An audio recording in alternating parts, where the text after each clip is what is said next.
Hello all, Rich from WhatCulture.com here, and we've reached the halfway point of Series 11, and what a ride it's been. But before we get started on ups and downs this week, time for some Doctor Who news. Reports say there is no Christmas special this year.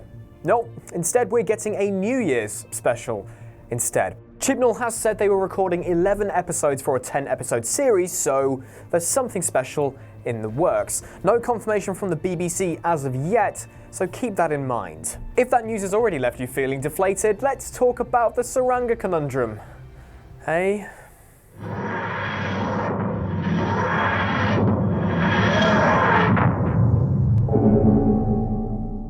This week we kick things off with the Doctor, Yaz, Ryan and Graham on a junk planet searching for something. Graham is quite rightly pissed. Needle in a haystack, he says. However, he finds something. Not the something they were looking for, instead a sonic mine. The Doctor tries her best to disarm it and keep everyone safe, but boom. Next thing we know, Team TARDIS are waking up in some sort of hospital, thankfully not one run by cats. They've all recovered, though the Doctor is ouching every so often, but it's not all that important to the plot, so yeah, I'm not sure why it's happening so often. The Doctor is frightened, very confused, and we know she hates not being in the know. She's willing to sonic absolutely everything and unknowingly put everyone in danger. It's only until Astos turns up and calms her down that things start to stabilize. Astos is probably the best thing about this episode, and he's killed off 15 minutes in. Spoilers. Not a good start, is it? Astos doesn't buckle under the Doctor's demeanour. He knows his position, he knows his job, and even though her entire name is just his job title, he doesn't let her order him around. He takes point. This doesn't happen very often in Who, but it's usually pretty great when it does. But like I said, a threat is detected, and Astos is the first to succumb to this mysterious force. Sets things up pretty well, right? A crew member dead, no escape for the Doctor who's not even sure she'll get the TARDIS back, and a creature, if it is a creature, ready to seemingly kill everyone off one by one. This first up, though, is going to Astos. You lucky bugger. You only had to bear 15 minutes of this episode. This is where these wheels on this ambulance ship start to fall off. We see the threat. Now, it's not because of what this thing looked like, it's the fact we saw it at all. Overall, this thing stays pretty hidden. Think back to Series 4, the Doctor and Donna, well, more just the Doctor taking a trip across a planet called Midnight. A creature unseen haunts the passengers and the crew, and it's one of the best episodes of New Who, and the Tsuranga Conundrum could have been the new Midnight. Instead, we get this weird-looking thing. It's one of Stitch's cousins, obviously. Experiment 6-2 f*** off. Even better, this thing's called the Pting. I feel like Chibnall got a bit stuck here and threw his pen away from his writing desk and it bounced off something metallic.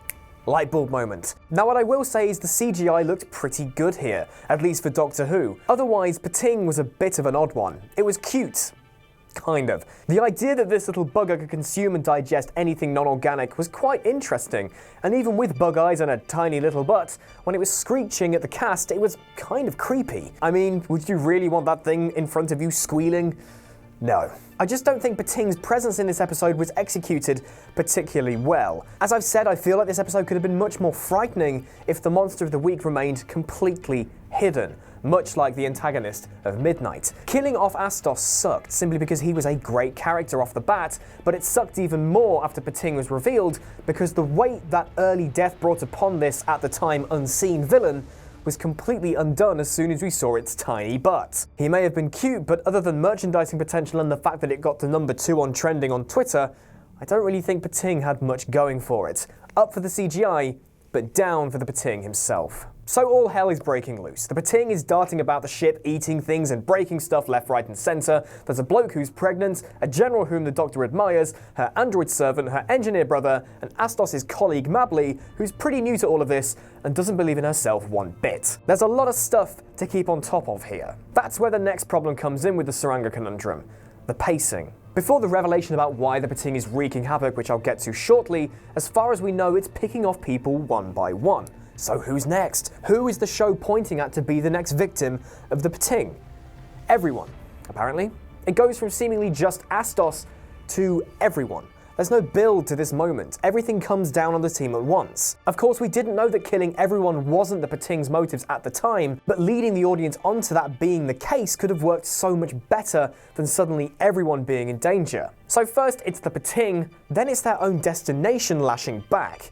Rhesus 1 detects the Pting on board, and rather than take any other precaution, their approach to this is to destroy the ship, blowing crew, patients and whatever the hell the threat is to smithereens. This seems weird for a hospital. No Hippocratic Oath in the 67th century then. When Rhesus 1 sends through the warning, the crew can either acknowledge the threat or deny it. However, if they deny it but Rhesus 1 still detects a threat, they send it again. Deny it 3 times and boom, ship goes up.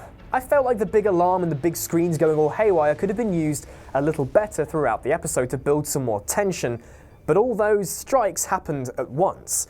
This is what this episode was lacking. Tension. Before we saw the Pting, it was looking to be something really spooky, but once we saw it and from there on out, it was just a viewing experience. There was a lot of running from place to place, a hell of a lot of exposition, and not enough of a feeling that any one of these folk could die at any moment, or something that needs to go right goes drastically wrong. Build to a really tense point, like they're about to catch the Pting or someone might be on the brink of death unless they do X, Y, and Z really carefully, then boom, Rhesus 1 sends their final warning about the supposed threat on board, or the doctor keels over in pain exactly when she really shouldn't. Something I thought was definitely going to happen after how much she was doing it in the opening sequence. But there was nothing. There was potential in this area in many, many different ways, but it wasn't used, so down. Next, the already mentioned exposition. When the Doctor and co enter the antimatter drive on the ship, the Doctor talks about how she thinks the technology is beautiful. But it wasn't like Tennant just gawping in wonder for a moment. She went full-on physics teacher. Again, sort of like Tennant in that one episode, but feeling a lot more out of place.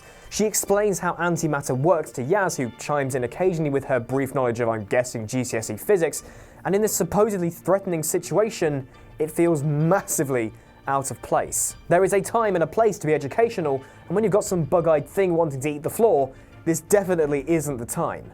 Down. So we were introduced to Yos, a pregnant male character who definitely served as some fun comic relief in this episode, but his inclusion was pretty much used entirely as a vehicle to move conversation onto Ryan's dad. Yos wasn't sure about being a father, but after discussing what happened to his parents with Yaz, Ryan convinces Yos to be there for his son, irrelevant of how much he might screw things up, as Avocado needs a dad. Yes.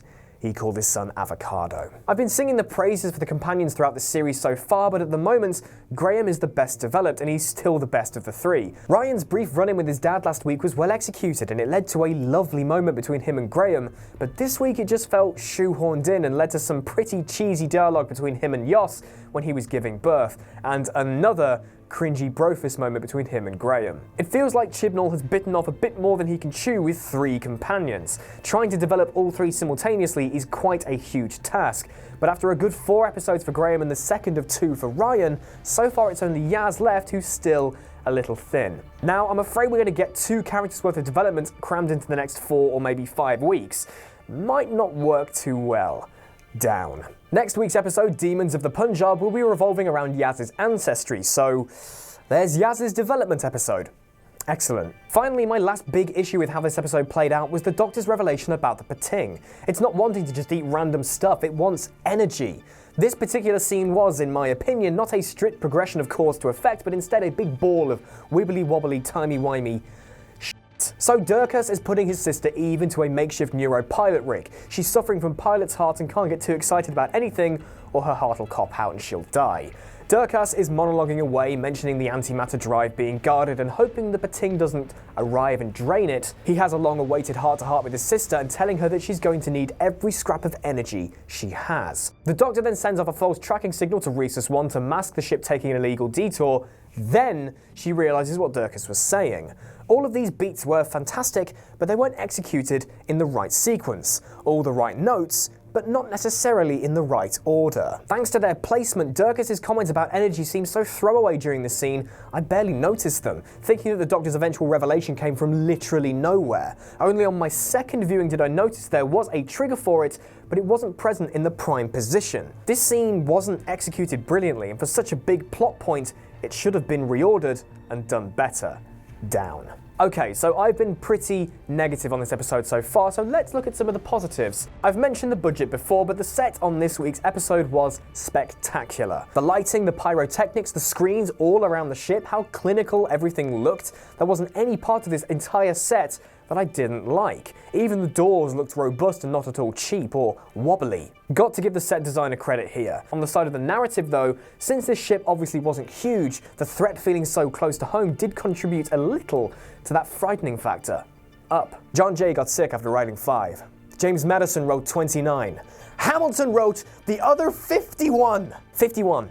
A number Yaz plucked out of thin air. The Doctor loves this number. The number of Federalist Papers that Alexander Hamilton wrote in 1788. Then the Doctor mentions Lin-Manuel Miranda's masterpiece Hamilton. She's seen all 900 casts. It's like my two favourite things coming together, Doctor Who and musical theatre. I was gobsmacked when she said all this.